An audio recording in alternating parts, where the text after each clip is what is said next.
Bonjour à toutes et à tous. Bienvenue dans ce webinaire consacré aux ceintures de Charivari.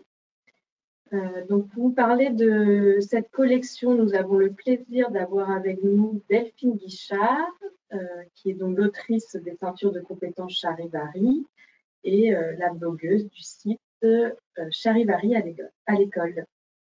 Bonjour. Bonjour Delphine. Donc, nous allons attendre quelques minutes avant de rentrer dans le vif du sujet, le temps de laisser à tous les participants de se connecter et d'arriver dans ce webinaire, car vous êtes très très nombreux aujourd'hui à suivre ce webinaire. Donc, nous espérons que vous nous entendez bien, que vous nous voyez bien, et si vous avez le moindre problème ou la moindre question, vous pouvez le signaler ou nous poser la question grâce à l'onglet questions à droite de votre écran. On essaiera de répondre à vos questions tout au long du webinaire. Donc, on attend encore un petit peu. Donc Delphine, qui je vous le rappelle, est l'autrice des ceintures de Charivari, va vous présenter ce dispositif. Elle va vous présenter les atouts, le matériel nécessaire. Elle va vous expliquer comment mettre les ceintures en place dans votre classe.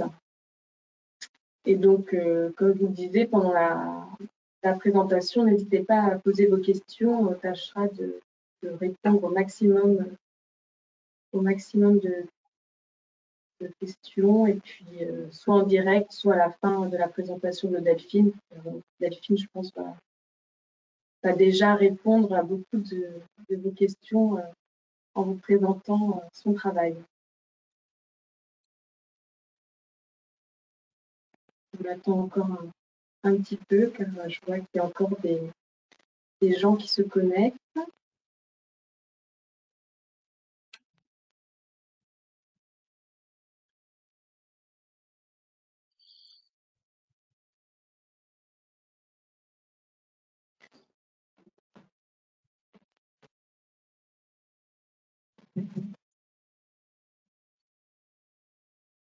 Je pense qu'on va pouvoir commencer tout doucement. Donc, Delphine, on va peut-être attendre encore. Je vois qu'il y a encore des gens qui arrivent.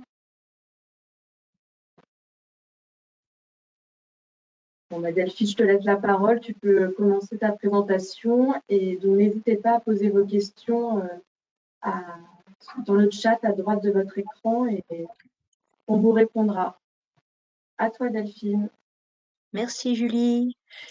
Alors, pour préparer cette présentation, j'ai regardé les questions que vous aviez envoyées. J'ai vu que parmi vous, il y a un certain nombre de collègues qui viennent sans connaître du tout le dispositif des ceintures.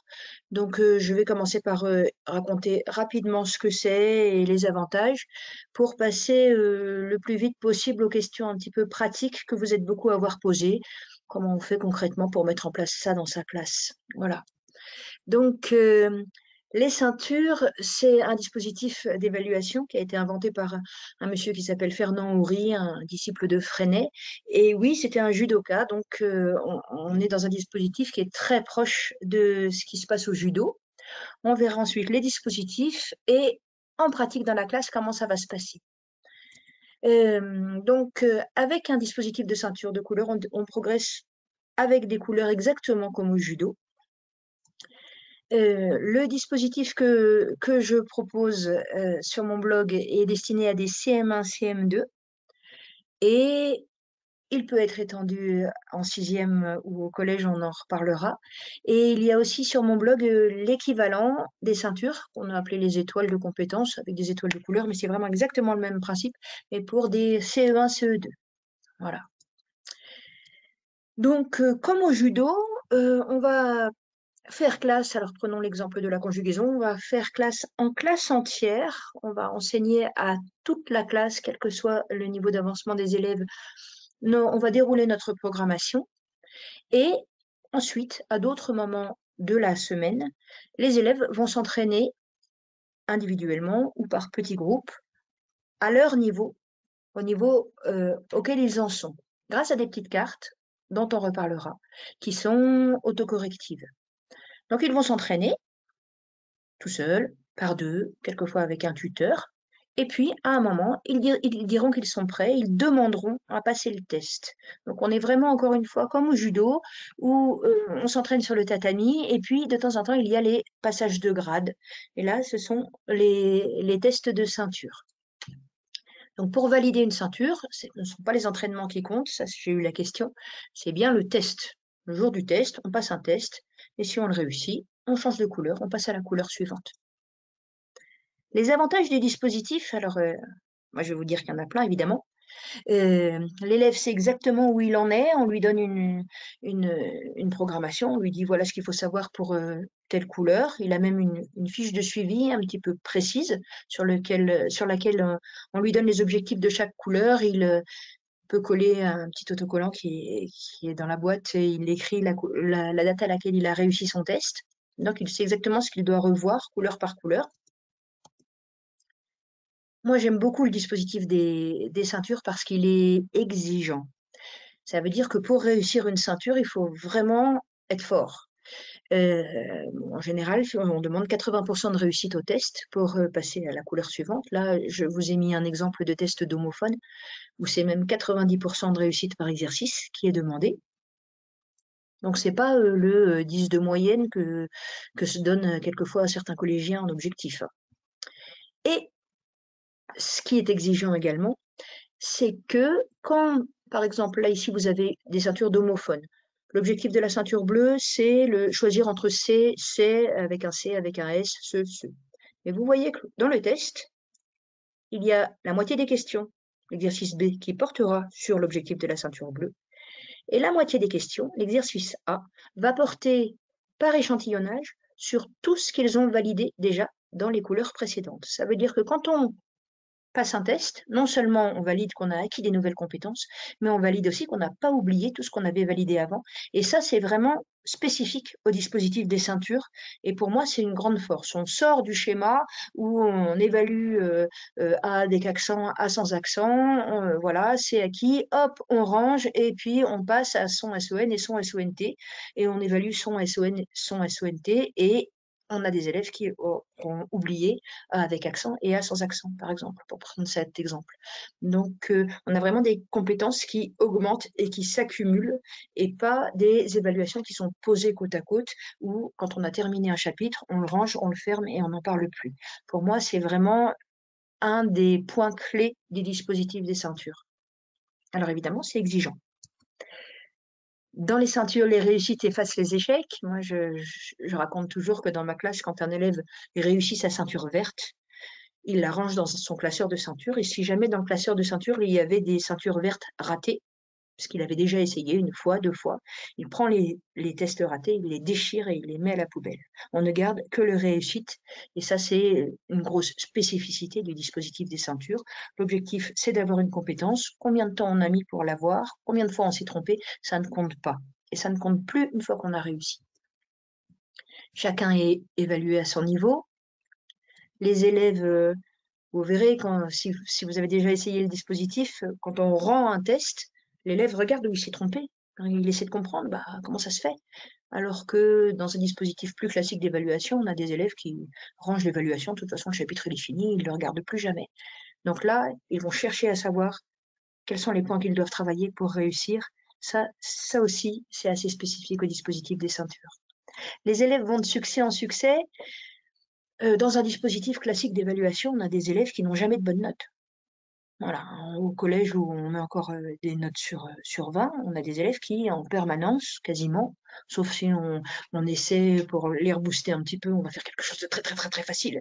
Mais autrement, un élève qui est faible, il a en permanence des mauvaises notes et quelquefois il s'en satisfait, en tout cas il se résigne aux mauvaises notes. Avec les dispositifs des ceintures, c'est pas possible. On s'entraîne, on s'entraîne, on s'entraîne. Quelquefois, on met plus de temps que les autres, mais un jour, on réussit, et on réussit avec un 80% de réussite, un équivalent de 16 sur 20. Donc ça, c'est vraiment quelque chose que j'aime. C'est sûr que tous les élèves n'arriveront pas au bout. On a des élèves qui sont en difficulté, qui n'auront que quelques ceintures, mais ces ceintures qu'ils auront eues, ce sera la même réussite que les élèves plus performants. Et ils auront tous eu des bonnes notes. Voilà. On va forcément de succès en succès, avec plus ou moins d'écart entre les succès. L'élève, c'est lui qui contrôle tout, on va le voir, c'est lui qui décide d'être évalué. Ça aussi, c'est un grand changement de posture de la part de l'enseignant, et donc pour l'élève. Évidemment, je pense que n'importe quel enseignant qui voit ce dispositif-là, il pense tout de suite à la différenciation. La différenciation fait partie du dispositif, est vraiment intrinsèque au dispositif. Et de fait, c'est super motivant pour nous, parce que quelquefois, je ne sais pas si c'est comme ça dans vos classes, mais dans un dispositif plus classique, on a des élèves qui semblent tellement éloignés du niveau cible auquel je suis en train d'enseigner qu'on ne voit plus leur progrès. Ils en font, mais comme c'est pas ça qu'on évalue, on s'en rend pas forcément compte. Alors que là, un élève faible qui réussit quand tout le monde en est à la ceinture violette et lui, il a réussi sa ceinture blanche, mais on est aussi content que lui. Vous verrez ça. Donc c'est très motivant pour l'enseignant. Alors voilà pour les avantages. Je vais vraiment rentrer dans les questions pratiques. Alors, comment je fais ma première étape, ça va être de vous expliquer les leçons. J'ai eu beaucoup de questions là-dessus. Alors, comment on peut faire pour les leçons? Si j'en ai qui sont à la jaune, j'en ai qui sont à la verte, je fais ça en classe entière, je fais ça par petits groupes. Quand vous mettez en place les ceintures, je vous donne la progression des couleurs. Donc, vous la voyez. Cette progression des couleurs, elle peut vous servir de base pour établir votre programmation. Là, c'est une progression sur 2 ans, CM1, CM2. Dans votre programmation, quelque chose qui est un petit peu spécifique aux ceintures, c'est que vous n'allez pas prévoir tellement de leçons de révision. D'habitude, si on n'a pas les ceintures, on est obligé de prévoir du temps pour, si je prends l'exemple de la conjugaison, pour revoir le présent, revoir le futur, revoir l'imparfait. Je ne sais pas si derrière l'écran, il y a des enseignants de CM2, mais moi j'ai des CM2.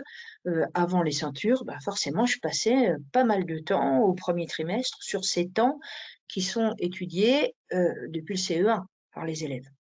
Avec les ceintures, on n'a plus besoin de faire ça, parce que les élèves qui ont besoin de revoir le présent, qui ont besoin de revoir le futur, qui ont besoin de revoir l'imparfait, vont les revoir en atelier. Chacun va revoir ce dont il a besoin. Si bien que dans votre programmation, bien sûr, là, moi j'ai des CM2, évidemment j'ai fait un petit peu de révision en début d'année, mais très peu. J'ai laissé les dictées, les lectures, on a relevé les verbes par exemple en conjugaison, mais j'ai attaqué le passé simple il y a 10 jours déjà. Et je peux me permettre d'attaquer le passé simple parce que, vous voyez, le passé simple, c'est la ceinture violette. Les autres temps, présent, imparfait, futur, passé composé, ça a été vu au CM1. Donc, moi, en ce moment, on est en classe entière sur la découverte du passé simple. Et c'est important, quand on a les ceintures, d'avancer à un bon rythme, donc d'avancer sans doute plus vite sur les leçons en classe entière que ce qu'on aurait fait dans un dispositif classique, parce qu'on peut se le permettre, parce qu'on n'est pas inquiet pour les élèves en difficulté. On sait que en atelier, quand ils seront en entraînement, ils s'entraîneront à leur niveau. Donc on avance et on fait en sorte d'avancer assez vite pour être bien en avance par rapport au groupe classe. Donc on va faire une séance de découverte, on va institutionnaliser faire une trace écrite, quelques exercices collectifs sur ardoise, sur cahier du jour, et puis c'est tout. Ensuite, le reste, ça se passe en atelier d'entraînement. Les élèves vont s'entraîner et chacun à leur niveau. Donc concrètement, imaginons que là, vous soyez dans les starting blocks, vous ayez envie de mettre en place une ceinture, vous ne savez pas encore laquelle, qu'est-ce qu'il faut que vous fassiez? Vous prévoyez votre programmation, comme on a vu, en allant assez vite, en étant assez volontariste pour vous programmer ce qu'il faut pour avoir fini le programme tranquillement. Et vous ferez vos leçons en classe entière et vous vous adressez à toute la classe, un petit peu comme d'habitude. Vous ne changez rien. Vous déroulez vos découvertes, vos leçons, comme vous faisiez d'habitude avec n'importe quelle méthode. Ensuite, vous devez, mettons que vous décidiez de mettre en place les ceintures de conjugaison, vous devez planifier dans votre semaine de classe un moment de 20 minutes par élève. Chaque élève, pendant 20 minutes, doit avoir un temps pour lui, pour s'entraîner à son niveau en conjugaison. 20 minutes par discipline. Donc, si vous mettez en place une ceinture, il faut un créneau de 20 minutes d'entraînement par semaine. Moi, je suggère de faire des ateliers tournants, c'est-à-dire que, par exemple, vous décidez que l'atelier il aura lieu au retour de la récréation du matin, en rentrant tous les matins, le lundi, le mardi, le jeudi, le vendredi, les élèves iront en atelier. Peut-être que vous ferez 4 groupes dans la classe. Un groupe qui fera peut-être silence en lit, qui fera de la lecture, peut-être un groupe qui fera du calcul mental sur tablette, un groupe qui fera, je ne sais pas, une rédaction, et un groupe qui fera les entraînements de ceinture de conjugaison. Et ils tourneront comme ça sur la semaine, de telle sorte qu'à la fin de la semaine, tous les groupes se seront entraînés une fois en conjugaison. L'intérêt d'avoir des petits groupes, c'est que vous n'avez pas besoin de beaucoup de matériel. Une boîte de ceinture, ça suffit. Pour un petit groupe de 6 élèves, c'est merveilleux.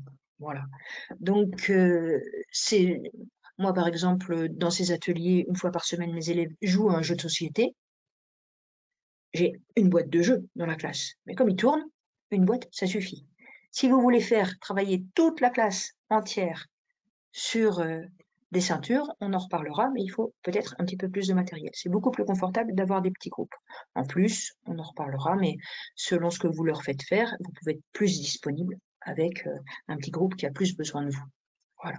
Donc moi, vraiment, je conseille des petits ateliers autocorrectifs différents et les élèves tournent dans la semaine. Donc je mets en place une ceinture, je prévois un créneau de 20 minutes pour la discipline en question.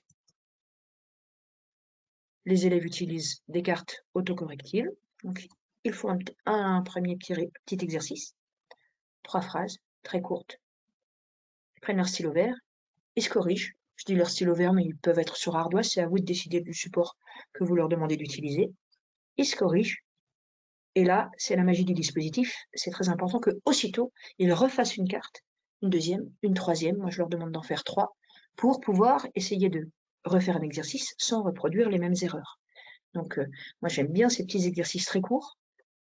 Par rapport à un grand exercice, on aurait fait 10 phrases. On fait 10 phrases, on les corrige et puis on passe à autre chose. Et donc, l'élève n'a pas l'occasion de réessayer en essayant de ne pas reproduire ses erreurs, de réessayer et d'être en réussite. Là, avec le dispositif, avec des tout petits exercices, on fait un petit exercice très court, on se corrige, on dit « Ah oui, c'est vrai, avec tu, il faut que je mette un S, il ne faudra pas que j'oublie. » Et hop, je refais un exercice tout de suite. Et là, je pense à mon S, je fais mon exercice. Ah, j'ai réussi, j'ai mis mes S à tu, pour donner un exemple. Voilà, donc des petits ateliers d'entraînement autocorrectifs. Les élèves sont autonomes là-dessus. Et puis quand ils se sentent prêts, là je vous ai mis ma fiche, mais quand ils se sentent prêts, au bout d'une semaine, 2 semaines, 3 semaines, les élèves disent là, maintenant je les réussis bien les entraînements, j'aimerais bien passer le test. Et donc, ils vous préviennent, vous mettez en place ce que vous voulez pour que les élèves puissent s'inscrire, ça peut être votre liste de classe et puis ils écrivent en face pour dire voilà, moi j'aimerais bien passer, s'il vous plaît, mon test de ceinture rose d'homophone. Et donc ils s'inscrivent, vous fixez des créneaux de test dans la semaine. Alors moi, pour une discipline, je vous conseille de prévoir un créneau de test de 20 minutes tous les 2 ou 3 semaines. Voilà, un test toutes les 2 ou 3 semaines. Et le jour du test, l'élève reçoit la fiche du test. Le test reprend tout, c'est ce qu'on avait vu tout à l'heure pour les homophones, c'est-à-dire que là, vous avez un test de ceinture violette de conjugaison. Ce test porte sur le passé simple. Et vous verrez qu'il y a du passé simple, évidemment. Mais on a aussi de l'imparfait, du présent, du futur et du passé composé dans le même test pour vérifier qu'on n'a pas oublié. Puis évidemment, c'est de l'imparfait avec un C, il faudra penser au CCD, il faudra penser au GE de protéger, enfin, voilà. Donc on revalide qu'on n'a pas oublié les autres temps, même si la ceinture violette, c'est le passé simple. Je passe mon test en silence pendant 20 minutes, temps limité. C'est le maître qui corrige, là on n'est plus du tout dans de l'autocorrectif, on institutionnalise un petit peu ça, c'est un petit peu solennel, exactement comme les passages de grade au judo. Hein, voilà, aujourd'hui c'est le test et j'ai envie de réussir. L'enseignant corrige Et si le test est réussi, donc là, en l'occurrence, en conjugaison, il faut avoir 10 points sur 12, eh bien, ensuite, on s'entraînera sur la couleur suivante. On a prévu des tests grand format pour les élèves 10. Donc, c'est des tests A4. Vous pouvez les imprimer, ils sont à télécharger. Et puis, il y a 4 tests différents pour la même couleur de ceinture. Ce qui, évidemment, c'est pour que l'élève n'apprenne pas les réponses par cœur. Si jamais il doit repasser son test de ceinture violette, ce sera un test exactement équivalent, avec exactement les mêmes difficultés, mais là, en l'occurrence, en conjugaison, ce sera d'autres verbes qui vous seront proposés. Voilà. On en reparlera, mais moi, dans la boîte, je prends le test absolument au hasard. Je ne regarde pas qui a déjà passé quel test. L'élève s'est inscrit à la ceinture violette, je prends le 1, le 2, le 3 ou le 4, absolument au hasard, et l'élève passera celui-là. Alors, vous êtes beaucoup à craindre les entraînements autocorrectifs parce que vous avez peur que les élèves trichent. C'est-à-dire qu'ils regardent l'exercice, ils regardent la correction et ils recopient la correction. Et bah, ma réponse, c'est que oui, ils vont tricher. Je crois qu'on est proche du 100%, surtout sur des élèves qui n'ont pas du tout eu l'habitude d'être autonomes. Ils vont être tentés de regarder la réponse et de recopier la réponse. Et moi, j'ai envie de vous dire, laissez-les faire. C'est pas grave. Voilà. Même moi, ça m'a pris quelques mois ou quelques années avant d'accepter ça. Mais je crois que c'est très, très important. Vous allez les laisser faire. Il y en a qui auront recopié la correction sans même la regarder. Et donc, quand ils vont passer le test, vous allez leur dire: «Oh, dis donc, c'est très bien réussi, là, tu peux t'inscrire, là, vas-y». Puis au test, ça va pas fonctionner parce qu'ils n'auront pas regardé, ils auront recopié leurs questions et puis leurs réponses. Donc, mais ils verront bien que le camarade d'à côté, lui, il a réussi son test. Donc, ils se poseront des questions, ils regarderont, et puis, il y a un moment où ça va les agacer de ne pas réussir ce test, et ils iront regarder ce qu'il faut faire pour réussir le test. Voilà. Je vais même ajouter qu'il y a des élèves qui regardent la question, pensent à la réponse dans leur tête, regardent la réponse, se disent: «Ah oui, c'est vrai, c'était ça», recopient la bonne réponse. Mais ce «Ah oui, c'est vrai, c'était ça», finalement, eh bien, il leur permet de réussir. Et vous verrez que vous aurez des élèves qui n'aiment pas laisser une erreur dans leur cahier du jour parce que les enseignants précédents ont tout noté, par exemple. On voit ça en primaire, des enseignants qui notent tout dans le cahier du jour et ça laisse des traces dans le bulletin. Donc, si on fait une erreur dans le cahier du jour, c'est grave. Donc, ils détestent ça, mettre une erreur dans leur cahier du jour. Donc ils s'entraînent un petit peu en regardant les cartes, mais ils s'entraînent quand même. Ils regardent quand même leurs phrases pour de la conjugaison, ils réfléchissent dans leur tête, ils regardent la réponse, ils se souviennent et finalement ils réussissent le test. Et moi j'en ai assez souvent. Donc finalement, laissez chaque élève s'approprier le dispositif, s'entraîner comme il le souhaite et vous verrez que ça fonctionne. Donc c'est pas grave s'il triche. Voilà. C'est difficile de lâcher prise, mais moi je vous le conseille. Vous me demandez souvent donc comment on fait pour gérer le suivi des ceintures, alors quels entraînements ils ont fait, quels tests ils ont fait, c'est une usine à gaz? Alors pas du tout. C'est pas une usine à gaz du tout parce que je ne gère à peu près rien. C'est-à-dire que ce sont les élèves qui choisissent les entraînements qu'ils font. J'ai des élèves qui font 4 fois la même carte d'affilée parce que ça les rassure, parce qu'ils sont contents d'avoir des réussites. Et c'est bien, c'est pas grave. Voilà. J'ai des élèves qui là, en ce moment, on est en train de retravailler les ceintures de numération. Et donc, j'ai des élèves assez avancés qui enchaînent les tests alors que les entraînements, je leur ai pas encore mis à disposition. Donc, ils sont à la ceinture violette, marron, noir, et ils ont fait 0 entraînement. Et ils réussissent leur test. Voilà. Avec 0 entraînement, c'est possible. Et il y a aussi des élèves qui aiment bien faire un test très très vite alors qu'ils se sont presque pas entraînés, ça leur sert un peu d'évaluation diagnostique pour eux-mêmes. Ils regardent le test et puis ah oui d'accord, donc ça il faut que je revoie, ça c'est bon, ça il faut que je revoie. Ben, pourquoi pas? Pourquoi pas? On n'est plus dans un dispositif classique où quand on se trompe c'est grave. Ils font le test, ça leur sert de diagnostic, ils s'entraînent et ensuite ils réussissent. Il y en a d'autres, inversement, qui ont très très peur de l'erreur, très très peur des tests ratés et qui vont attendre d'être hyper prêts avant de s'inscrire, ceux-là, ils auront peut-être besoin d'un peu de coaching de votre part, en leur disant, écoute là, ce que je vois c'est bien, là, t'es prêt, vas-y, allez, inscris-toi. Et donc, on a notre rôle d'encourageur. Ça n'existe pas, mais j'ai inventé. Donc, la seule chose que vous avez à faire, c'est que vous prenez votre carnet de bord habituel, votre petit cahier là, avec la liste des élèves, les couleurs, et vous cochez quand c'est réussi. Et c'est tout. Ça suffit. Quand l'élève a réussi son test, vous cochez, comme ça vous savez où il en est pour le bulletin. On en reparlera du bulletin. Mais c'est tout. Ne jurez pas quels entraînements ont été faits, quel test a déjà été passé, essayé, pas réussi. Ça n'a, à mon avis, aucune importance. Et il faut mieux s'alléger le travail parce qu'on en a déjà assez. Alors oui, tu donnes les tests au hasard, mais alors ça veut dire qu'un élève peut avoir 2 fois le même test d'affilée. Au début, c'est pareil, j'essayais de faire attention à ce qu'ils n'aient pas 2 fois le même test d'affilée. Et en fait, je me suis rendu compte que c'était bête.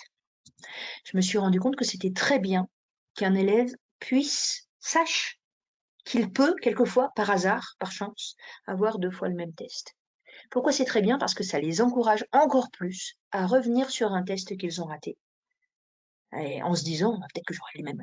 Alors là, il faudra que je fasse attention. Nous nagons, c'est pas possible. Il faudra que je pense à mettre mon E, nous nageons.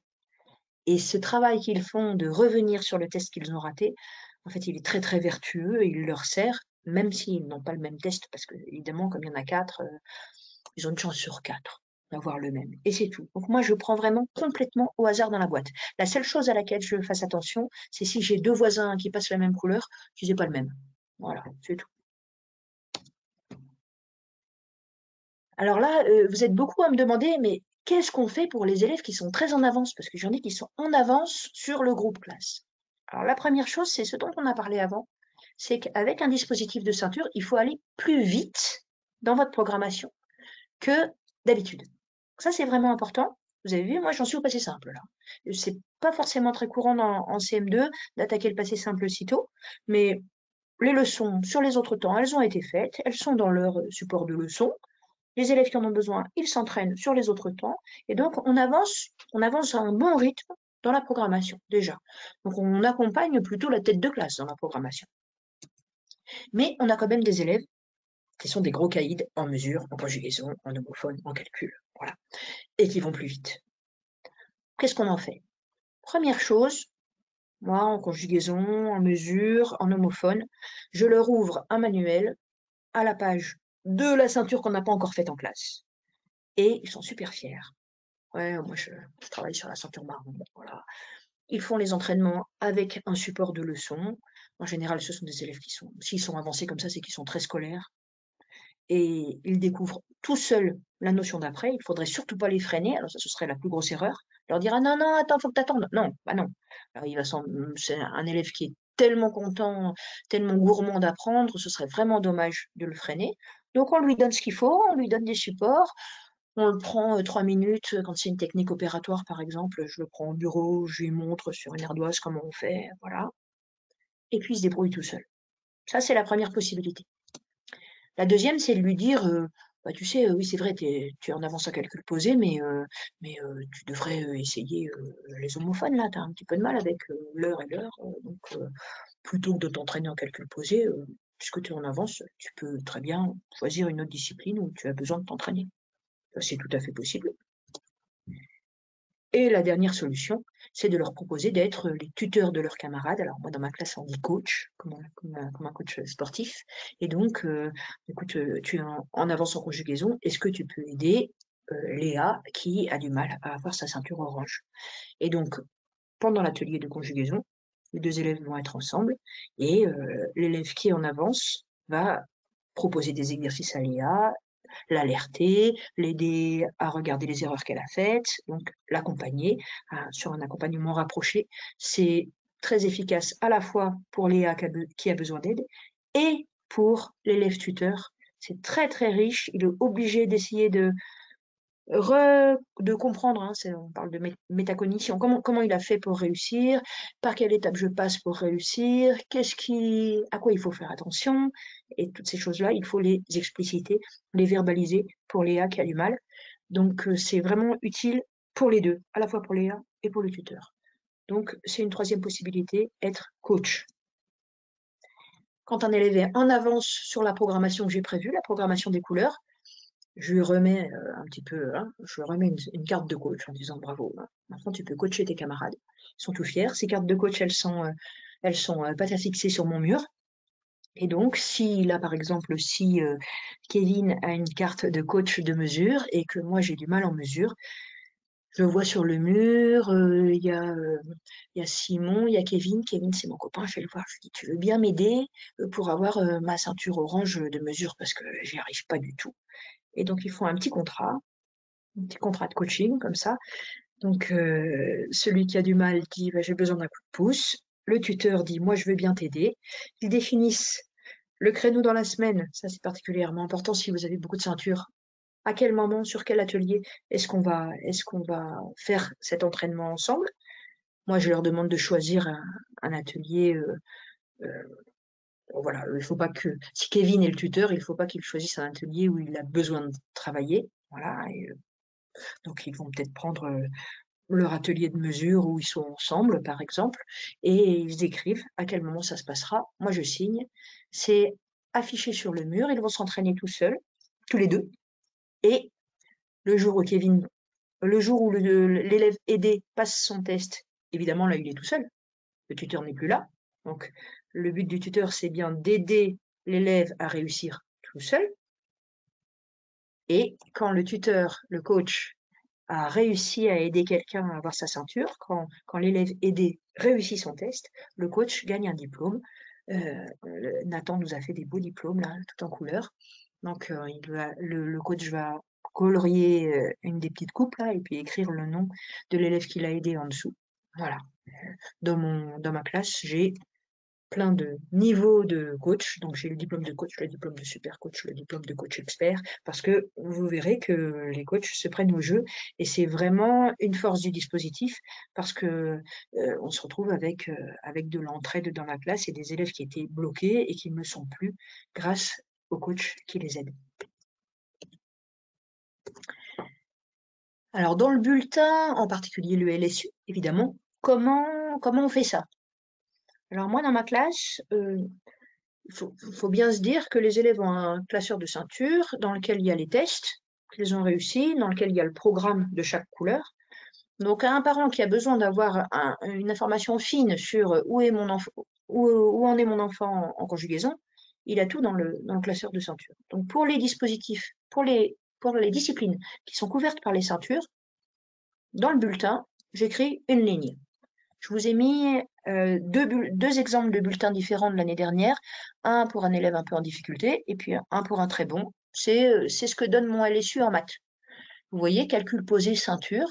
L'élève du haut, là, il était plutôt en retard sur les objectifs de ceinture, donc on voit qu'il est en orange. Voilà. Donc le parent, il voit qu'en calcul posé, ça va pas très bien. Voilà. Alors que l'élève du bas, là, il est en vert foncé. Et s'il a besoin du détail, le parent, il a tout dans le classeur de ceinture. Je ne vois pas d'intérêt à créer un autre support dans lequel on dupliquerait les compétences qui sont déjà dans le classeur de ceinture et dans les fiches de suivi, où il y aurait un autre système de suivi, en fait. Donc là, on a une vision synthétique. Le parent, pour la première élève, là, ou le premier élève, il voit que ça va en table, en calcul mental, c'est mieux, et puis, oulala, c'est difficile, les maths, et en dessous, voilà. Pour l'élève du bas, c'était un très bon l'année dernière. Euh, pour moi, on n'a aucun besoin de détailler les compétences dans un nouveau support qui serait le LSU.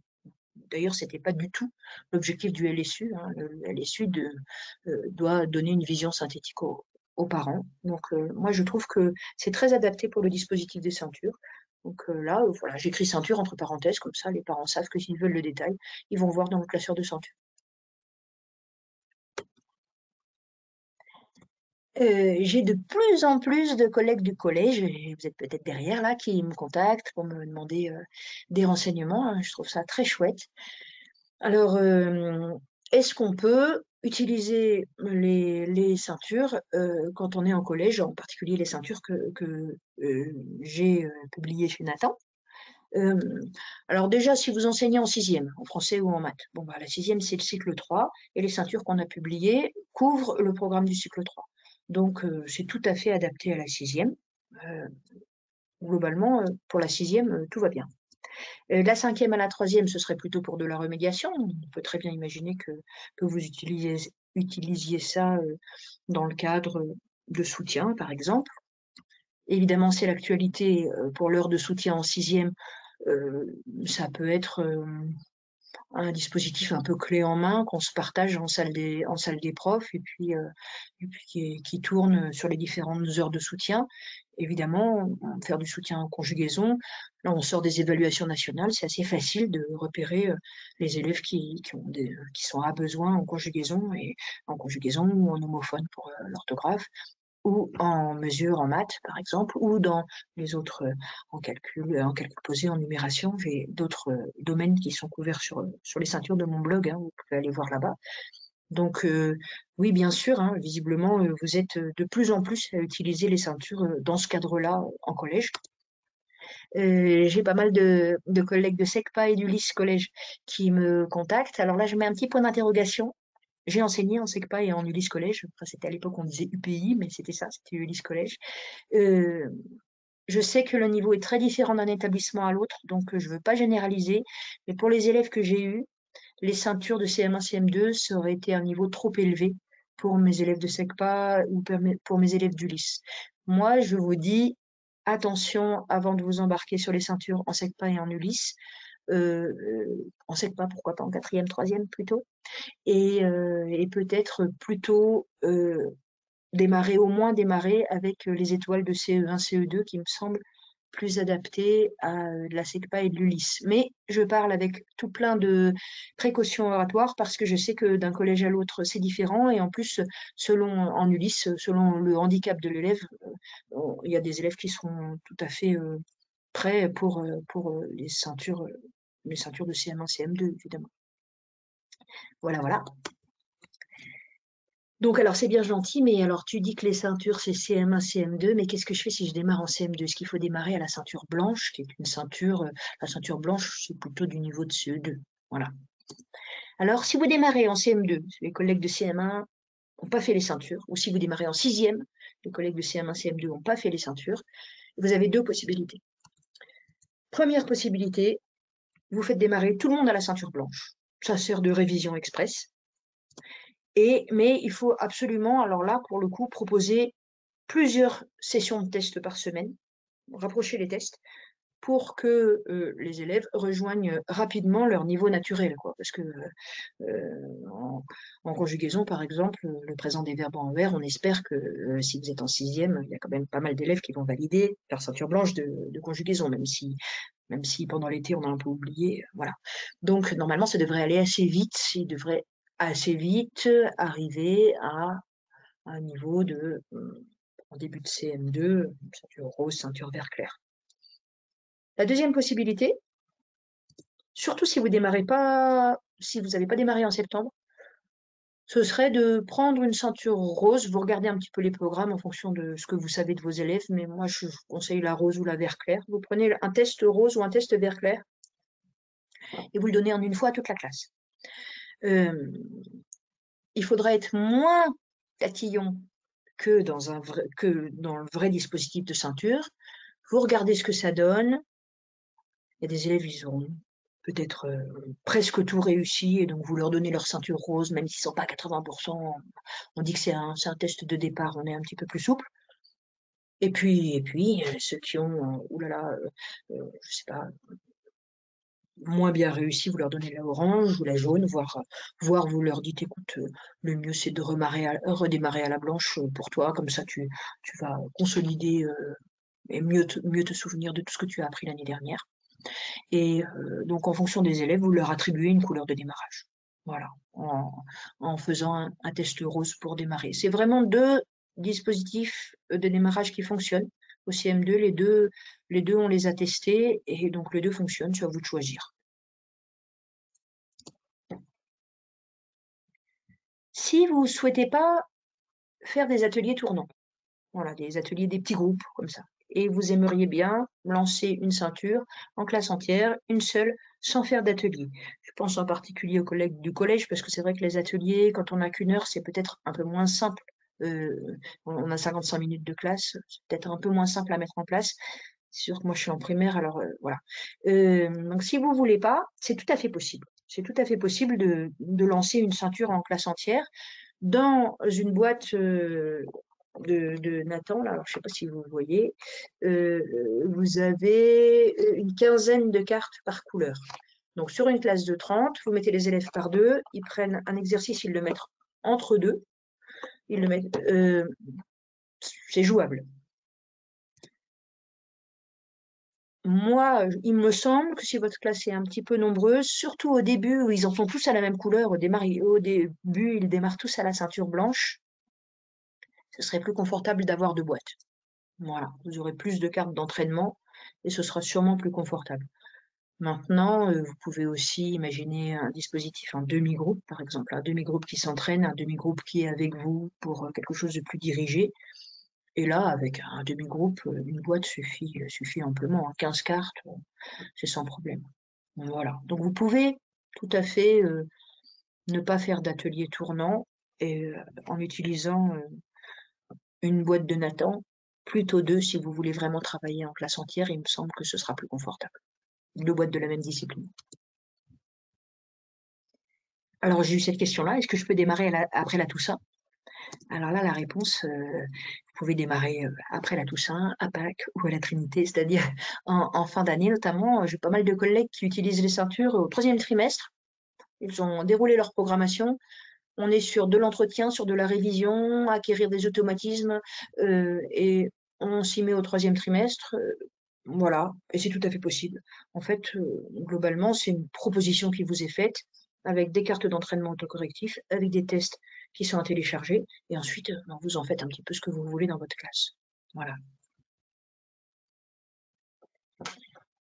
J'ai terminé ma partie. Maintenant, je crois que vous, en direct, vous pouviez poser des questions. Oui, donc j'ai eu pas mal de questions sur le chat.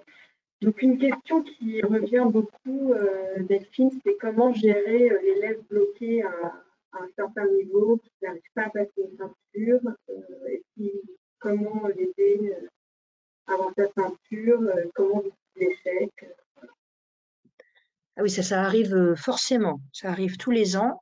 Alors par exemple, on peut avoir un élève qui bloque sur la ceinture rose, voilà, il n'arrive pas à la décrocher. Donc là, on est un petit peu comme en classe quand un élève n'arrive pas à à acquérir une compétence comme dans un dispositif classique. Ça veut dire que vous allez pouvoir le prendre dans un petit atelier différencié dirigé, vous allez pouvoir utiliser l'aide personnalisée, vous allez pouvoir, moi c'est mon dispositif favori, demander à un tuteur d'aider l'élève, et ça c'est vraiment, ça fonctionne super bien. Vraiment, n'hésitez pas à lancer le tutorat, c'est valorisant pour tout le monde. Donc ça fonctionne bien et normalement, il n'y a pas de raison que l'élève reste bloqué toute la vie à la ceinture rose. Ce qui se passe plus souvent, en tout cas moi dans ma classe de CM2, c'est pas l'élève bloqué à la ceinture rose, c'est l'élève bloqué à la ceinture blanche. C'est des élèves qui n'arrivent pas du tout à décoller du dispositif des ceintures. Si on prend l'exemple des homophones, les premiers homophones c'est EET et EST et ils n'y arrivent pas du tout. Un élève qui est bloqué de manière un petit peu durable à la ceinture blanche, la plupart du temps, c'est un élève qui est en grande difficulté et qui, en fait, n'a pas du tout un niveau d'entrée au CM1 ou d'entrée au CM2, qui en est très loin. Donc, moi, j'aime bien ce dispositif des ceintures, même si c'est difficile pour certains parents, parce que ça va être l'occasion de recevoir le parent, de faire une petite équipe éducative et de leur dire que là, c'est compliqué pour leur enfant dans tel domaine, et de leur proposer, dans le cadre d'un PPRE par exemple, de basculer sur des supports plus adaptés au niveau de l'enfant. Moi, dans notre classe, on utilise les étoiles de CE1, CE2. Donc, quand au CM1, un élève n'arrive pas du tout à décoller sur les ceintures, on le bascule avec l'accord des parents dans le cadre d'un PPRE, sur les étoiles de CE1, CE2. Donc là, normalement, alors, sauf trouble, voilà, on a un élève qui rentre en réussite, qui révise, qui gagne, qui réussit ses tests successifs. Donc ça le remet en confiance. Ça lui permet de réviser les bases que visiblement il n'avait pas. Et là, par exemple, cette année, moi, j'ai 2 élèves qui ont fait cette année au CM2. J'ai 2 élèves qui, pendant toute leur année de CM1, n'ont fait que les étoiles. Ils sont arrivés aux étoiles bleu-violette, donc les dernières étoiles de niveau de fin de CE2. Et là, cette année, en début de CM2, ils redémarrent les ceintures et ils sont en réussite. Ils ont réussi la blanche et quelquefois la jaune. Donc, évidemment, c'est sûr que ce sont des élèves qui sont généralement en grande difficulté, donc qui ne vont pas arriver à la ceinture noire, mais c'est des élèves qu'on aura accompagnés et qui auront bien progressé. C'est un outil qui permet à certains parents de prendre conscience des difficultés de leur enfant. Quand j'envoie un élève en SECPA ou en Ulysse, mon objectif, c'est pas qu'il ait la ceinture noire. Mon objectif, c'est qu'il ait réussi les ceintures de CE1, CE2. Une entrée en SECPA, on nous demande un niveau de CE2. Donc, on est vraiment dans les étoiles de CE1, CE2. Il ne faut pas avoir peur de proposer aux élèves des supports qui sont adaptés à leur niveau. Voilà. Merci Delphine. Une autre question qui revient, c'est comment est-ce que vous faites des évaluations en plus des tests des ceintures, des évaluations plus classiques, et comment vous les mettez en place si certains élèves ont déjà passé un test et qu'ils ont acquis par exemple l'imparfait et d'autres pas, voilà. Oui, alors non, bah non, ça n'a aucun intérêt de faire des évaluations classiques sur les mêmes compétences que celles qui sont évaluées par les ceintures. Donc oui, je fais des évaluations classiques, mais sur les domaines qui ne sont pas évalués par les ceintures. Par exemple, j'ai des évaluations de problèmes. En résolution de problèmes, on n'a pas de ceinture, donc j'ai des évaluations de problèmes, je vais faire des dictées, j'ai des évaluations d'histoire, par exemple.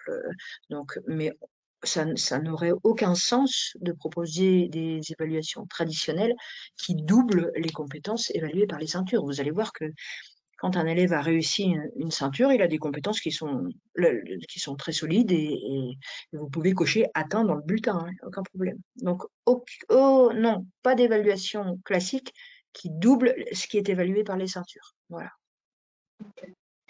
Et il y a beaucoup de vos collègues qui se demandent s'il existe des dispositifs pour le CP. Il faut mettre en place des ceintures dès le CP. Alors, donc, pas sur mon blog, parce que j'ai jamais eu de CP ou très peu. Donc, peut-être qu'il en existe chez d'autres enseignants, je dis prophonautes, moi, enseignants qui partagent leurs ressources. Je ne sais pas trop. Donc, voilà, je sais pas, c'est pas trop mon rayon. Alors, je passe mon tour pour l'instant. Voilà. Une autre question, c'est est-ce que vous pensez que ça serait utile de donner les leçons de toute l'année au début de l'année pour que justement l'élève puisse aller les consulter pour réussir à passer les tests des ceintures, que ce soit pour les élèves qui sont un peu en retard, ceux qui sont un peu en avance, qui puissent avoir accès à la leçon. Écoutez, moi, je peux vous dire comment on fait nous dans notre école. Donc nous, on a un support de leçon qui est commun au CM1, CM2. Donc c'est sûr qu'un CM2 va regarder les anciennes leçons du CM1 dans son support de leçon. Les donner à l'avance, je trouve que une leçon qu'on n'a pas faite en classe, qu'on donne comme ça reste très très froid. Donc je vois pas trop l'intérêt de les donner à tout le monde à l'avance. Mais en revanche, d'avoir un support de leçon pour la classe, en fond de classe, qui puisse servir à ces élèves très en avance, pourquoi pas. Mais normalement, si on avance assez vite, si on a une programmation assez volontariste, comme je l'ai dit, on ne doit pas avoir trop d'élèves qui sont en avance sur nous. Voilà. Si on est à trop d'élèves qui sont en avance sur nous, c'est que nous, on n'a pas été assez vite dans notre programmation. Voilà. Et donc, vous ne corrigez pas les entraînements. Est-ce que ça ne pose pas de problème? Est-ce que les élèves voient toujours bien leurs erreurs? Est-ce qu'ils arrivent vraiment à se corriger? C'est une bonne question. Alors, ils s'auto-corrigent tous. En revanche, moi, je corrige les cahiers du jour tous les soirs. C'est-à-dire que je relis les cahiers du jour tous les soirs. Et comme moi, je pense que ce que font normalement les enseignants, donc si jamais ils n'ont pas vu d'erreur, moi, je les entoure. Et puis, s'il y en a trop, je vais les appeler au bureau le lendemain en leur conseillant d'être plus vigilants pour corriger. Et voilà. Maintenant, ça fait partie du jeu, ça fait partie du dispositif de pas toujours tout voir et donc de rater le test et de se rendre compte qu'on n'avait pas vu, une difficulté et d'en prendre conscience grâce au test. Tout ça, ça fait partie du dispositif. Maintenant, il faut jeter un œil enfin, je conseille de jeter un œil aux entraînements qui ont été faits. Voilà. Et donc, dans votre classe, combien de dispositifs de ceinture avez-vous mis en place? Et est-ce qu'il n'y a pas un effet de saturation pour les élèves quand il y a trop de ceinture? Alors, dans ma classe, je crois que j'en ai 13 ou 14, donc beaucoup. Non, j'en ai plus qu'en français et en maths, mais voilà. Je ne crois pas du tout qu'il y ait de saturation. En fait, justement, quand on lance une première ceinture, il y a un effet nouveauté. En général, les élèves aiment beaucoup, ils s'approprient le dispositif. Donc, évidemment, quand on en a 13 ou 14, il n'y a plus l'effet nouveauté. C'est plutôt le dispositif normal de la classe. C'est comme ça que ça fonctionne.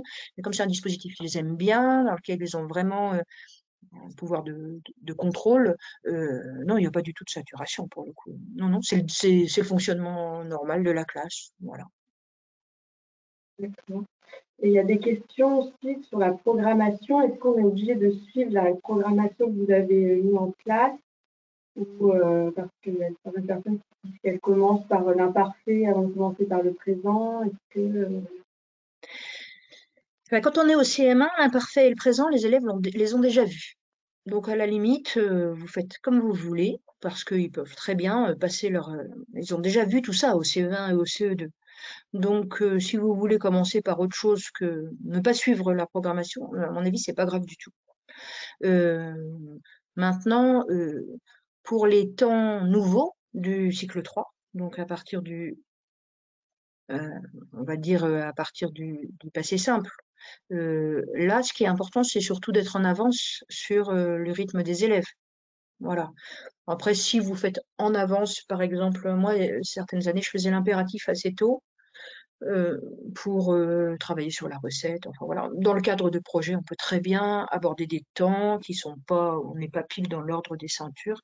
Mais du moment qu'on est bien en avance sur le groupe classe, ça n'a pas tellement d'importance en fait. Voilà. Donc, d'une manière générale, je pense que c'est mieux d'essayer d'être dans la programmation des ceintures. Mais quand on parle là au CM1 d'imparfait ou de futur, ça n'a aucune importance parce que il faut pas se dire en début de CM1 que les élèves repartent à zéro, comme s'ils avaient rien appris au CE1, CE2. Ça, on fait ça quelquefois, on dit oh là là, mais on ne va pas faire le futur, je n'ai pas encore fait le futur. Mais ils ont fait le futur au CE1 et au CE2, les élèves. Donc, faut pas imaginer, surtout, je pense aux bons élèves qui arrivent au CM2 et à qui on refait le futur qu'ils ont déjà fait au CE1, au CE2, au CM1. Pensez à eux, donc laissez-les progresser. Ne vous dites pas que vous êtes les premiers à parler de ça. Ils ont déjà appris des choses dans les classes précédentes. Donc, faire le futur avant l'imparfait ou l'imparfait avant le futur, ça n'a pas tellement d'importance. Voilà.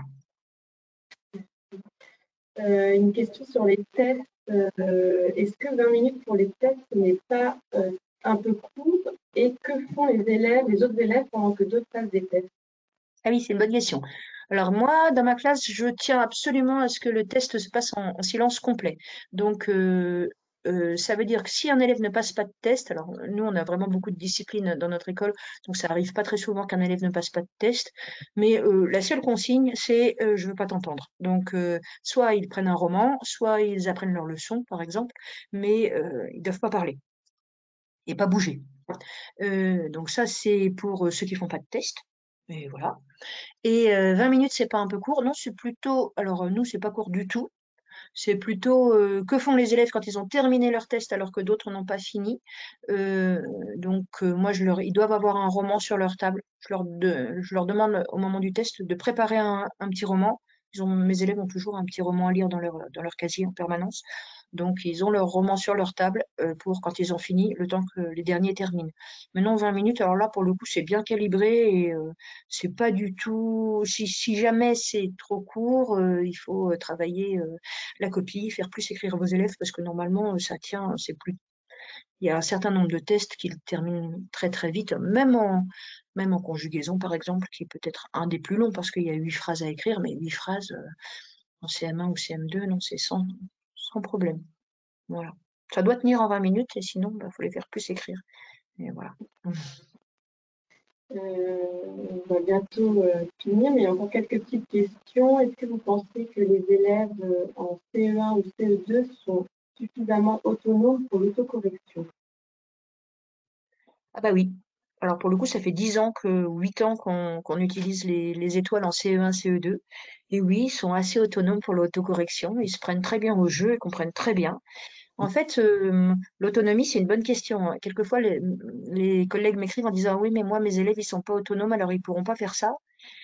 Vos élèves, ils sont pas autonomes parce que vous leur laissez pas d'autonomie. Les élèves deviennent autonomes quand on leur laisse de l'autonomie. Et donc, évidemment, au début, peut-être qu'ils sont pas assez autonomes et ils vont gagner en autonomie grâce au dispositif que vous leur proposerez, dans lequel ils auront l'occasion de progresser en autonomie. Donc, il faut y aller, il faut pas avoir peur du manque d'autonomie. Les élèves au CE1, CE2, évidemment, au début, vont mettre peut-être plus de temps à comprendre le dispositif. Voilà, peut-être qu'ils vont plus souvent recopier la bonne réponse par peur d'avoir une mauvaise réponse sur leur cahier. Puis ils passeront leur premier test et puis ils feront eux-mêmes le lien entre l'entraînement et le test. Il faut que je m'entraîne pour réussir mon test. Et c'est comme ça qu'ils gagneront en autonomie. Cette compétence qu'ils vont acquérir de je m'entraîne pour moi, je m'entraîne pour réussir, je m'entraîne pour apprendre, elle est essentielle et c'est vraiment c'est une grande chance que vous leur donnez. Les élèves qui ont gagné cette autonomie-là, qui ont appris à s'entraîner pour réussir et pas juste pour faire les exercices que la maîtresse donne et puis c'est bon, c'est faux, je m'en fiche. Voilà, ça change tout, hein. Je fais des exercices pour essayer de réussir le test que j'aurai plus tard. Et une fois qu'ils ont compris ça, eh ben, ils ont acquis des compétences qui sont essentielles pour toute leur vie d'écolier et de collégien. Au CE1, CE2, oui, au début, ils ne vont pas être autonomes et grâce au dispositif que vous mettrez en place, ils deviendront autonomes. Et ça fonctionne. Enfin, voilà. Nous, on l'a vraiment testé depuis longtemps. Donc, voilà. Delphine, alors une dernière question pour conclure. Est-ce que vous avez si on souhaite commencer par une discipline de ceinture, laquelle conseilleriez-vous Euh, commencer? c'est exactement la question qu'on s'est posée donc avec les éditrices de Nathan quand on a choisi les premières boîtes qu'on allait sortir en fait. J'ai beaucoup de ceintures qui sont disponibles sur mon blog. Par lesquelles est-ce qu'on commence? On s'est dit notre objectif, c'était de choisir les plus faciles pour commencer. Du coup, je réfléchis, mais pour moi, les trois qu'on a choisis, donc conjugaison, homophone et mesure, elles sont très bien pour démarrer avec le dispositif des ceintures. Elles sont faciles, c'est clé en main, le dispositif est facile à mettre en place. Moi, je démarrerai avec une de ces trois-là. Voilà. Merci beaucoup Delphine. Il est 18 heures, nous arrivons à la fin de ce webinaire. Un grand merci à toutes et à tous de l'avoir suivi. Nous espérons avoir répondu à un maximum de vos questions. Nous mettrons en ligne ce webinaire et vous allez recevoir également le replay par mail. Voilà, on vous souhaite une bonne soirée. On remercie Delphine. Et quand on va quitter, ça va être l'arrêt du système est un peu soudain, donc ne vous inquiétez pas, c'est normal. Voilà, merci à tous et à toutes et merci à Delphine. À bientôt. Au revoir. Au revoir. Merci beaucoup. Mmh.